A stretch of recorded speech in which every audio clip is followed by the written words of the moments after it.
We're on the Willamette right now, and we're just above the railroad bridge out of St. John's. You want to start fishing?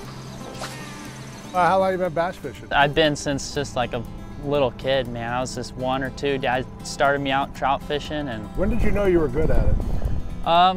When I started placing consistent in tournaments and stuff, started actually like doing good, you know. Started learning more, and every tournament I went to, I started learning more techniques. You know, there's so much to bass fishing. There can be 100 different things that come into play, and you got to figure it out. And the more I learned, the better I got, the higher I placed in tournaments. I think that's a fish. You got one? Yeah, it feels like it. I had one tournament, I lost all my fish right at the boat, all 5 of them. I only brought in like 2 keepers, but I had a hard time on the Willamette. Finally had a comeback.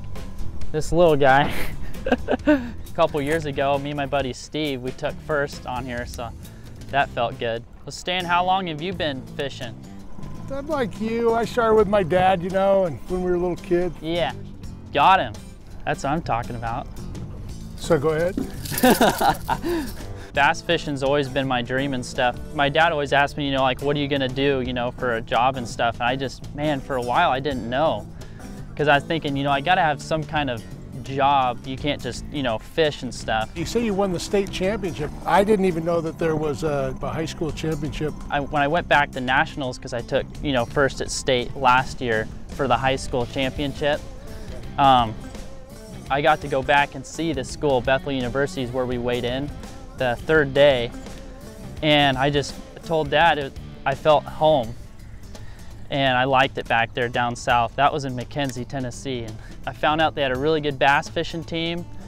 And I was like, man, that would just work perfect, you know, to be able to fish and go to school somewhere. You hook another one? Son of a gun. You are on fire, man. They must just be stacked right there.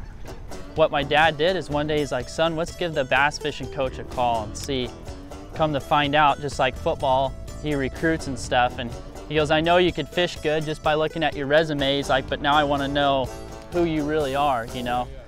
And it was like 10 minutes into talking with him, and he told me, he's like, you're the guy I want my team. When I got out of there, I was just like, man, this is awesome. You know, a kid from Longview to be able to go back there, down south, be able to fish on a bass fishing team.